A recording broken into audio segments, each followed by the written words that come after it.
Good morning and good afternoon, ladies and gentlemen, and welcome back to day 3 of the FPSO World Congress Live 2020 happening on the 3rd of September.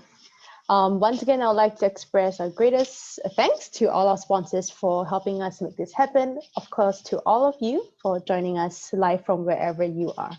First and foremost, before we begin, I would like to remind everybody to hit the refresh data button at the start of each day because at the end of each day, the FPSO network team is continually updating the event portal. So in order to ensure you have the most up-to-date information, you will have to hit the refresh data button.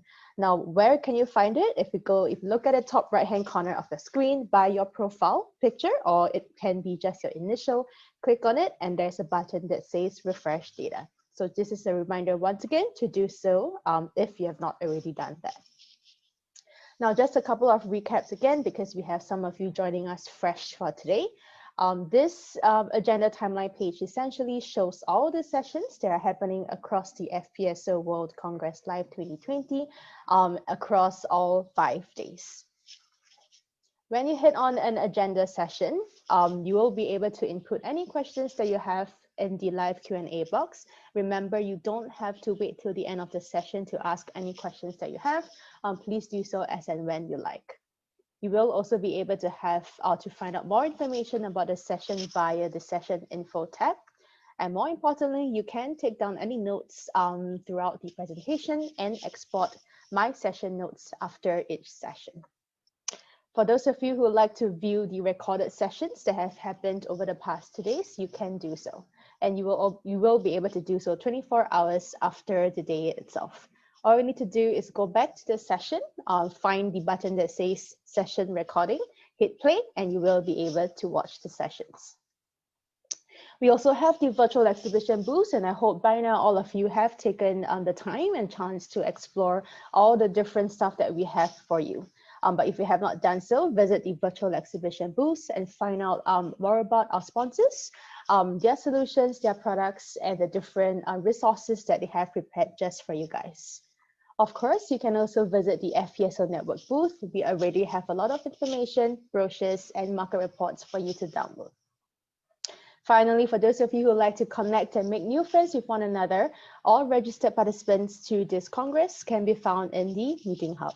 All you need to do is connect with one another, and you will be able to arrange for live video meetings directly, and you will be able to speak with them throughout the entire Congress.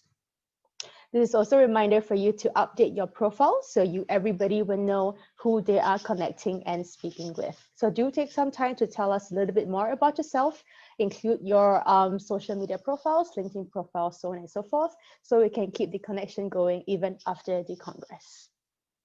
If you need any technical support throughout this session itself, feel free to hit the live support button or click on help for more information and FAQs.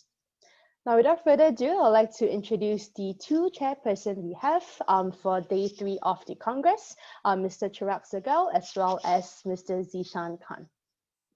So we have with us Mr. Chirag Sehgal, who is the Global FPSO Director from Siemens Energy. With more than 11 years of experience in the oil and gas industry, Chirag is currently leading the global FPSO and oil and gas solutions teams for Siemens. He is also managing multidisciplinary teams of rotating, electrical, and digital solutions aspects of the business. We also have with us Mr. Zishan Khan, who is currently the Business Development Manager for Global Modular Solutions at Siemens Energy Oil and Gas based in Singapore. Zishan has been with the company for 13 years in multiple disciplines and roles, such as software engineering, marketing, strategy, account management, and now managing the business development segment for the solutions portfolio. Now, we do have an interesting day lined up for all of you, so I hope you will find the sessions insightful. And without further ado, I would like to invite Chirag to kick off today's session. Chirag, please. Thank you, Jamie. I hope everybody can see me. Yes, we can. Okay, thanks, Jamie. So I will kickstart from here. So first of all, I would like to thank the organizers for creating this event during difficult times when everybody has to attend virtually. And we heard a lot of speakers in the last couple of days talking about different challenges in the FPSO market that people are facing, right from short-term challenges with regards to COVID and delays that are happening on site, offshore, moving people around, moving things around, and being able to reach on site on time and things like that. Some of these challenges are short term, but a lot of them are medium and long term. Our industry has been behind the curve in terms of technology and development of digital solutions. And the industry, as many of the speakers have spoken before, that is looking for a path or a way forward or a change. Beyond that, there is also a lot of things that are happening around the world with regards to decarbonization, ESG type of topics that are becoming more and more hard pressed for all of us to take into account. So with that, I think it's a good opportunity for me to share what we in Siemens Energy are doing with regards to the FPSO market and you what you can maybe get something out of my presentation here today. So I will talk about powering deep water production and optimizing of life cycle performance for the FPSO. But before I go into that, I would like to make sure that people understand why this year I'm speaking from Siemens Energy and not from Siemens. And that's why I think it's good to just give everybody a brief overview of where Siemens Energy is going. So let me. So a lot of you might have heard, and if you haven't, this is a good time to look at it. Siemens announced a spin-off of Siemens Energy, as you can see on the screen, which will be an energy-focused company with about 91,000 employees and about 29 billion euros of revenues. And this spin-off was announced 6 months ago. We are in the process of our capital markets day, actually happened a couple of days ago. Prospectus will be out next week. And with that, Siemens Energy will go into the market, separately listed entity spin-off in the Frankfurt stock market end of this month. So I mean, if you can see now, the Siemens brand has three main Siemens I would say a mother company and the children. One is Siemens Healthineers, which is also a separately listed company, and now Siemens Energy. The main purpose of the spin-off is to make sure that all of these entities and all of these companies are focused in their market segments, and they're able to um, grow at their own pace as is required from the industry aspects. And as I mentioned earlier, there's a lot of changes that are happening around us: globalization, urbanization, demographic change, climate change with regards to decarbonization, and digital technologies which are improving day by day. This is changing our environment quite drastically. At the same time, we still have about 1 billion people which are without electricity, which are without power, and these are having enormous challenges for our environment. So the whole purpose of creating that Siemens Energy is to make sure we focus on the energy sector, and I will show you what does it mean for the energy sector for us. When we say energy sector, it means the entire value chain for us. It starts from renewables, it starts from it goes into transmission, it also goes to new energy such as hydrogen, power generation, and also industrial applications. And industrial applications consist of all kinds of upstream, midstream, and downstream applications. When we talk about oil and gas, FPSOs, these are all part of Siemens Energy.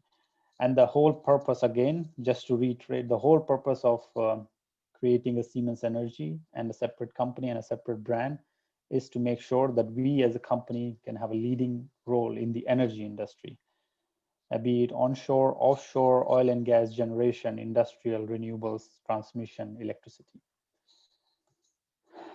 And we as a company also are looking into the future on what are the new things that we will have to do in terms of digitalization. COVID has taught us a lot of good lessons, a lot of remote testing, remote monitoring, remote commissioning, and remote operations are becoming more and more common. And this is basically some of the things that we are doing in the digital arena, and I will run through a couple of examples later.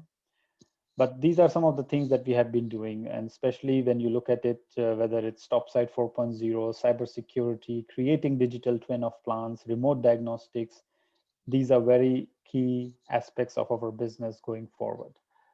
And when we look at the FPSO market or the oil and gas industry in particular, we are somewhere in the middle of this curve.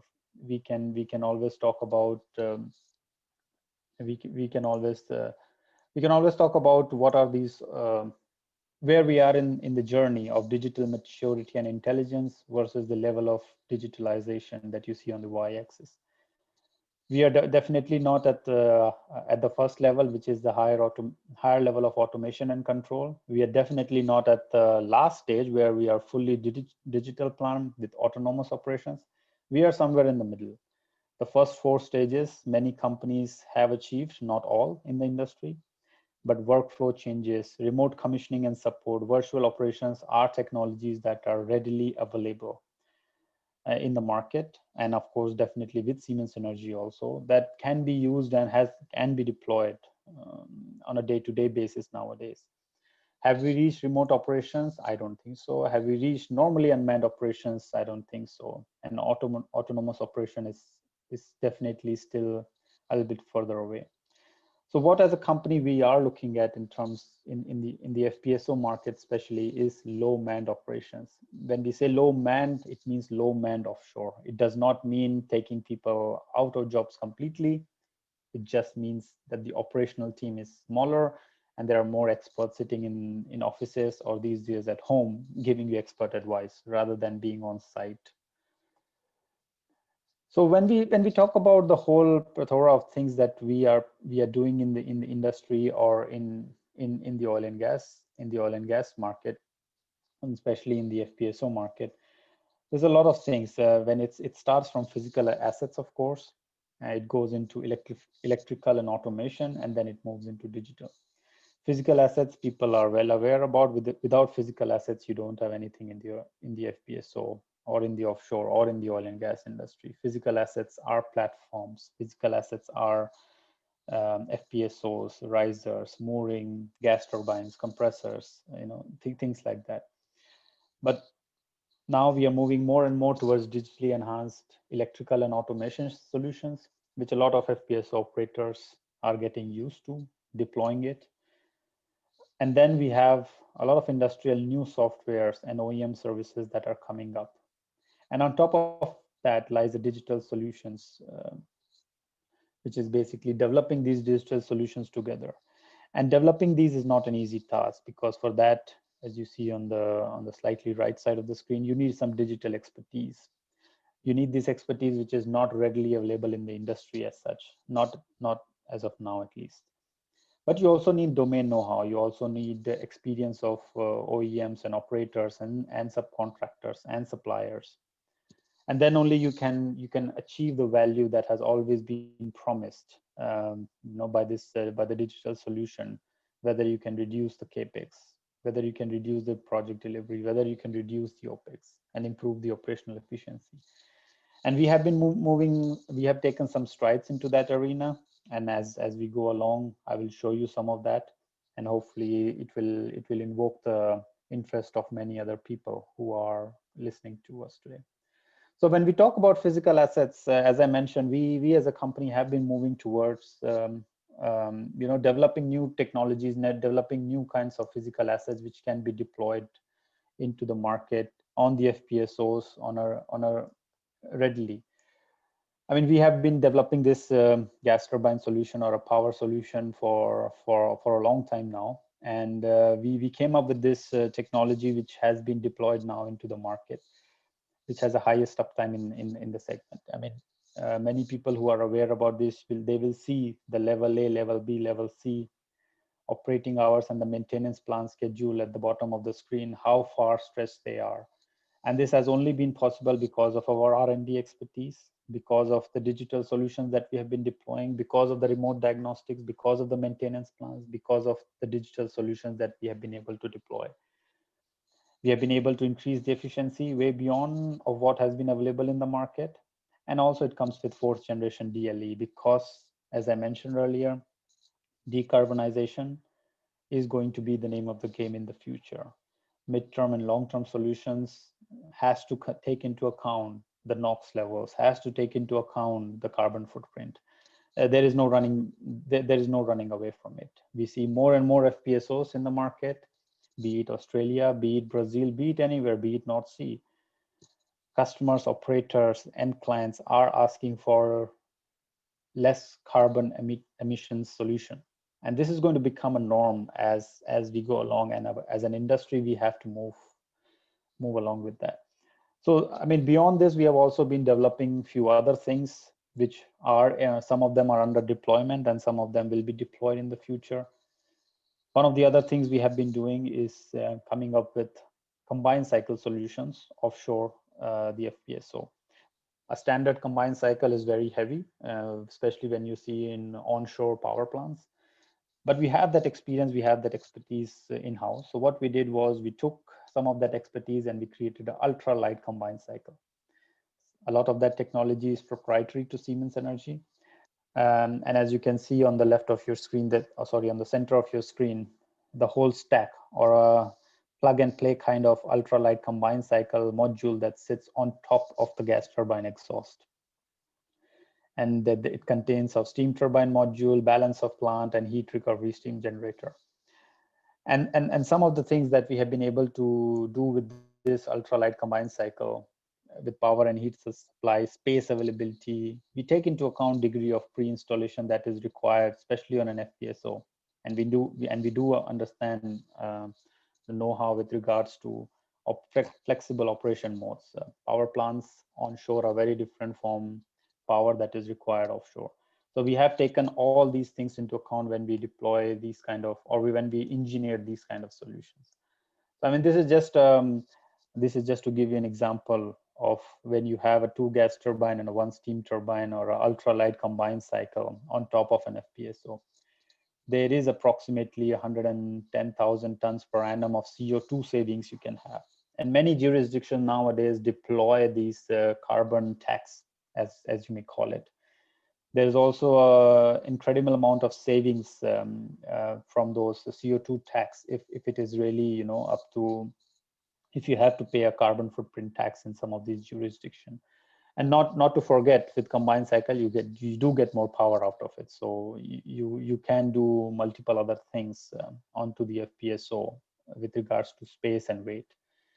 And when we talk about weight reduction up to 50%, the baseline is actually, if you use the same gas turbine in a conventional way onshore power plant, you will see approximately 40 to 50% weight reduction when you take this solution offshore with an ultralight combined cycle proprietary technology that we have developed. So again, this was just to give you a brief introduction or a brief idea of what we are trying to do on the physical asset side of things. When we talk about decarbonization, we are not just talking, we are deploying and we are developing these technologies on a day-to-day basis. And some of these technologies have been deployed, and some of these are in the process of deployment in various parts around the world. And of course, with the FPSO in the oil and gas industry moving more and more towards decarbonization and lower emissions, these will become mainstream sooner than a lot of people think. Beyond the physical assets, of course, we as a company have been working very hard, and I think as an industry also, industry has been moving more and more towards more automation and more digital solutions. So we have been also been able to deploy some of these technologies offshore, especially on fixed platforms and on some of the FPSOs that are under construction or will soon be under deployment. And we have been able to achieve some of these digital twin aspects that we have always talked about as an industry. But I mean, just to give a flavor of when we talk about digital twin, it has to contain digital twin right from the feed, concept design. It moves on to the design and build phase, and then that same digital twin can then be used by the O&M or the operation and maintenance team offshore. And while creating that digital twin, it needs to have a data backbone. It needs to have a system. It needs to have a tool in place which can take all these items together and integrate them, be it PNIDs, be it drawings, be it isometrics, be it data sheets, be it time series data. Then automation, electrical load list, single line diagram, life cycle data, all these things needs to be able to be deployed or designed. And then of course you need the cybersecurity layer on top of it to make sure that all these data is secure, whether it's in the design phase, concept phase, design phase, build phase, or operations phase. So we have been able to use these data backbone to create a lot of twins. And this is what we as a company call digital twin. Digital twin for us contains of 4 different aspects, or actually 5 different aspects. It creates equipment and plant twin. These are smart 3D view for construction, planning, field training, etc. Process twin, when we do dynamic simulations, automation testing, commissioning testing, ops testing, what if scenarios before anybody has ever gone on board the FPSO. Once that has been done, it moves over to the third part, which is the performance twin. So the performance twin again consists of all kinds of analytics, alerts for process, equipment, all kinds of equipment can be deployed. And then of course you need OEM services. All these data is of no use if we cannot use that data for some of the predictive diagnostics and asset optimization. And to run all these things, we all of us understand we do need a cloud or an edge technology where data can be processed at a faster rate compared to doing it on your laptop or things like that. So this is just a pictorial view. When we talk about the digital twin, as you saw on the last one, you create an equipment twin, plant twin, performance twin, and you can see you just a single equipment. And of course, this has been deployed all over the FPSO. But just for a simple example of a pump, or you can have process portal, you can have maintenance portal, you can have engineering portal, you have 3D asset portal, and you have 3D equipment portal also. And so all these things can then be taken up by experts who are really the experts in their individual field, be it process, maintenance, engineers. All these things can then be used by them for their day-to-day activities rather than having people offshore looking at them.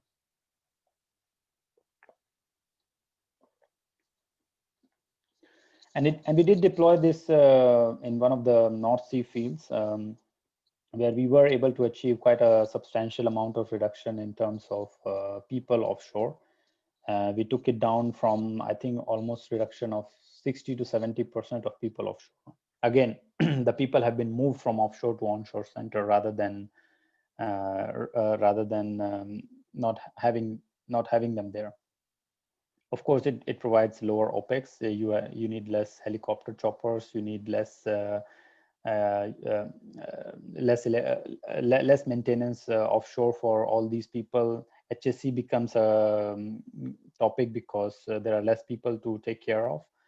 And then because of all these digital twin that we created during the concept phase, during the design phase, during the build phase, we were able to achieve stable operations within 1 week of startup. And the reason was all the what if scenarios were tested, calibrated, and also the people were well aware before they went offshore on what they were going to see. So there was no surprises as such. So again, I mean, so the whole topic around what we are trying to achieve with our topsides 4.0 solution for the FPSO market is all about integrating all the aspects in the FPSO, be it rotating, be it electrical, be it process control and safety system, and creating a safe secure IT communication system. And that runs throughout the entire life cycle of the asset. And some of the values that we have been able to deliver and we will continue to deliver in the future also will be related to lower OPEX. When I gave you in a few examples of reduced manning, again, the reduced manning, moving people from offshore to onshore definitely has a lot of OPEX savings. You don't need that big living quarter there, let's say. And then we do bi-monthly maintenance campaigns rather than having people living offshore when you can do most or all of the work onshore. And that has been possible because of creating a cyber secure IT and OT system. No offshore control room operators required, and then fewer permanent offshore maintenance technicians. Improve safety, of course, because the the lesser people you have, the lesser there are chances of hurting somebody, and fewer mobilization of experts, lower human error that can also be achieved. Higher uptime. Again, we gave you an example of uptime has become a critical aspect for us in the industry. And then when we came up with this solution of SGT 750 and trying to deploy it onto the FPSO, the biggest point for us, apart from the lower emissions, was the higher uptime. 17 maintenance day in 17 years is the highest uptime that you will ever receive in the market today. So we have been able to achieve higher and higher uptime with some of these digital technologies also in our standard and some of the products that have been deployed into operating FPSOs already. And then lower emissions. I think it's fair to say, as I've repeated a couple of times already, the industry is moving there. Industry is moving faster than some of the people are actually realizing it. So more efficient operations, fewer helicopter trips, fewer shutdowns, less flaring. So this is going to become a norm in the future, and more companies, operators, IOCs, NOCs will be asking for these things. And as you can see on the right-hand side of your screen, we are creating this, an ecosystem where we can work on multiple aspects onto the same platform rather than deploying just one or the other. We can always work on, we as an industry can always work as to deploying on the same platform, be it digital twin, be it lower emissions. It does not have to be a pick and choose. We can do it for every platform and every FPSO going into the market in the future. And some of the things that we have been doing has been deployed into the market. So when you look at the standard 100K barrels per day size FPSO, when we looked at it, when we deployed some of these technologies, we have been able to see significant achievements that we have been able to make, especially when you start deploying the topside 4.0 life cycle solution, be it CO2 savings, be it design savings, be it remote testing, remote operations, and things like that. We have seen a significant improvement in project delivery. We have seen with operators talking to us about having a higher revenue because of the technologies. They have been able to reduce OPEX, again, primarily due to more planned shutdowns and more planned maintenance trips rather than having people offshore, for 20 years. Reduced emissions, again, the CO2 tax is an issue, and it will remain an issue, and it will become an even bigger issue as we move forward. So all these things we have been able to achieve in some of the platforms, and I think as an industry, our goal should be to achieve it in all platforms, not just one or two.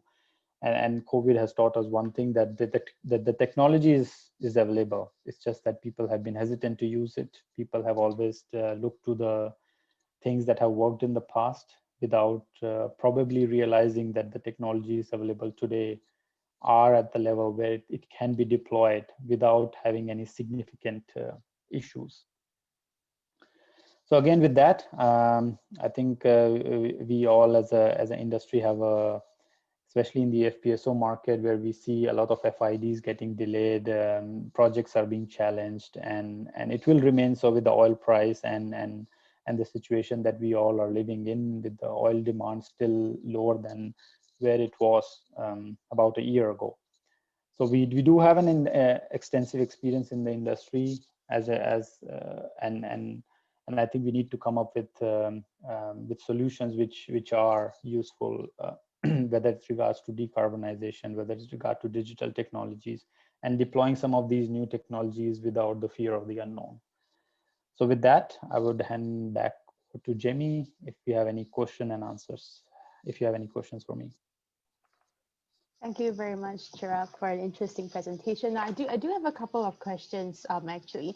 Chirag, what would you say is the single most important decision-making criteria when it comes to offshore projects by owners, by operators, and especially during the current market climate?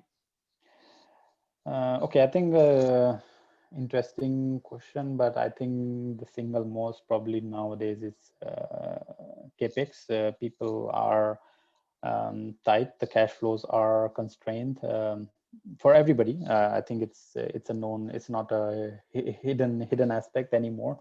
Cash flows are constrained, be it from operators to oil companies to others in the supply chain. So I think people are concerned about the cash. So I think it's fair to say capex is the most critical one.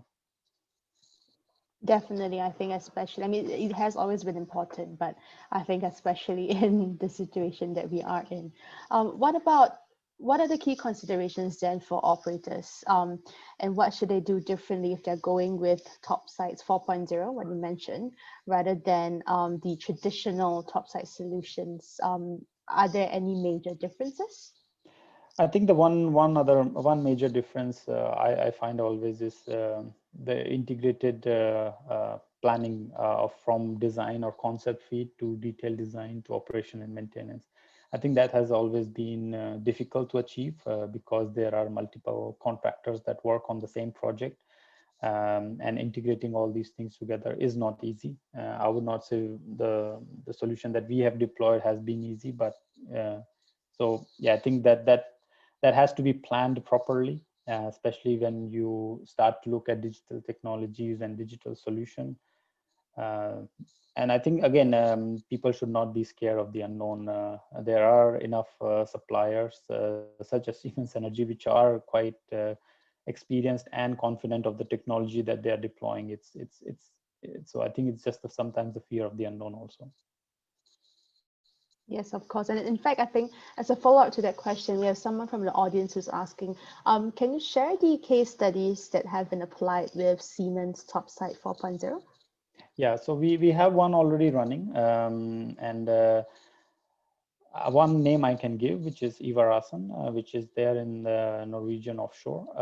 It's a fixed platform. The second one, I cannot reveal the name because it is under deployment now. And the third one is under construction. So which when I talk about three, it's basically the full plethora of things that I talked about today, all the things. And of course, there are multiple cases where individual pieces have been picked rather than the whole thing.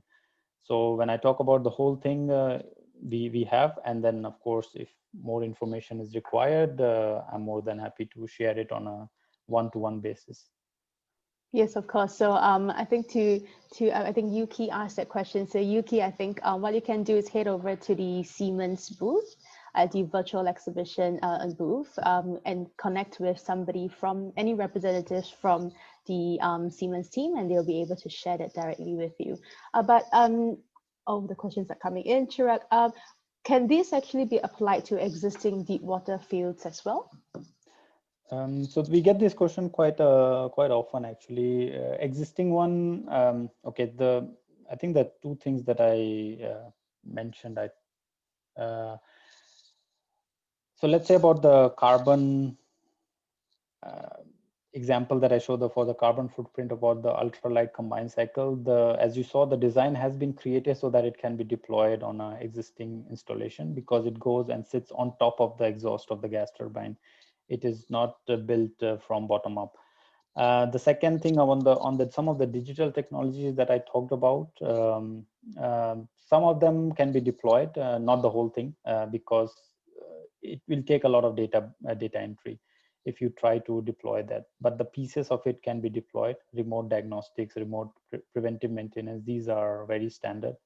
So these can be deployed very easily.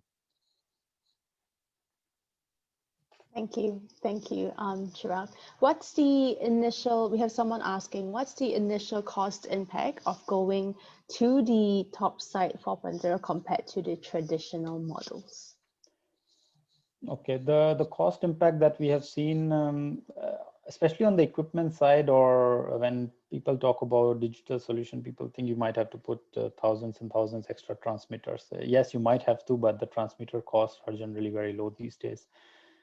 Instruments costs are generally very low these days. So those are the only cost, I would say, which are very minimal that you will see on the overall FPSO. I think the hardest part is the planning, the deploying that tool from the beginning, teaching people, making sure that they store their design onto the tool and not on their hard drive. That's a difficult part. But cost-wise, we have not seen any major issue or major jump anywhere. Okay, I mean, indeed, that's always the most important and most difficult one to start off with. Okay, I have one final question from myself before I let you go, Chirag. With digitalization, what have you guys or what have Siemens Energy been doing to combat the effects of COVID-19 in offshore operations? Okay, that's a good question, and I think one of the things that we have been able to do is again train people offshore. So let's say once people go offshore, they generally now stay longer, and we have been able to do a lot of things through virtual reality, Google Glass. We have been using quite extensively now.